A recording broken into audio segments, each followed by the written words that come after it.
Gazette প্রকাশের পরেও BNP নেতা ইশরাক হোসেনকে ঢাকা দক্ষিণ সিটি কর্পোরেশনের মেয়র হিসেবে শপথ পড়াতে বিলম্বের প্রতিবাদে নগর ভবনের সামনে বিক্ষোভ করছেন দলীয় নেতাকর্মীরা। সেখানে আছেন সহকর্মী নাজিবুর রহমান। সরাসরি যাচ্ছি তার কাছে। নাজিব, বিক্ষোভকারীরা কি বলছেন জানাবেন।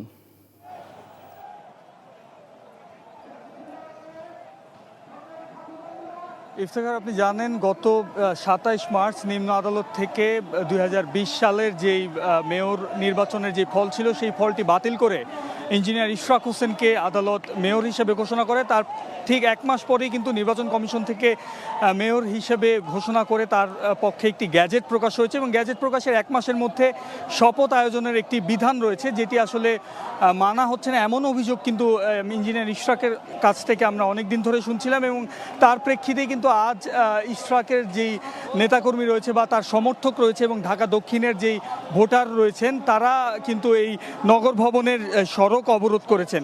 এবং তাছাড়া আপনাদেরকে যদি একটু জানিয়ে রাখি, তারা যে দাবিটি করছেন যে অনতিবিলম্বে ইশরাক হোসেনের যেই শপথ অনুষ্ঠানটি আছে সেই শপথ অনুষ্ঠানটি আয়োজনের এবং ইশরাক হোসেন যেন আদালতের রায় মেনে এই মেয়র পদে অধিষ্ঠিত হতে পারেন এবং নাগরিক সেবা নিশ্চিত করতে পারেন, সে ব্যাপারে কিন্তু তারা দাবি জানাচ্ছেন। সেই সাথে আপনাদেরকে আরও জানিয়ে রাখি, ইঞ্জিনিয়ার ইশরাক হোসেন কতদিন মেয়র থাকবেন সে ব্যাপারে একটি ধোঁয়াশা রয়েছে এবং এ কারণেই কিছুটা বিলম্ব হচ্ছে এমনটা দাবি সরকারের পক্ষ থেকে আমরা বিভিন্ন সময় শুনেছি। এবং সেই দাবি নাকচ করেও কিন্তু বারবার তারা বলছিলেন যে এটা সরকার ইচ্ছা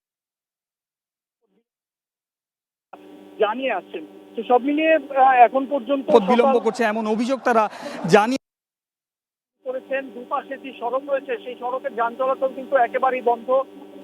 সেখানে আমরা দেখেছি কোনো যান চলাচল হয়নি সকাল থেকেই এবং তারা বলছেন যতক্ষণ না পর্যন্ত তাদের দাবি আদায় হবে ততক্ষণ পর্যন্ত তারা এখানে অবস্থান কর্মসূচি চালিয়ে যাবেন এবং পরবর্তীতে আরো কঠোর কর্মসূচি নেবেন তাদের দাবি আদায়ের ক্ষেত্রে। এই ছিল আমার কাছে সর্বোচ্চ চেষ্টা। দর্শক, নগর ভবনের সামনে বিক্ষোভের খবর জানছিলাম এতক্ষণ। বান্ডেল থাকলে প্রতি সেনমানিতে টাকা বাঁচবে। বিকাশ সেনমানি বান্ডেল কিনে জিতুন প্রতি লেনদেনে।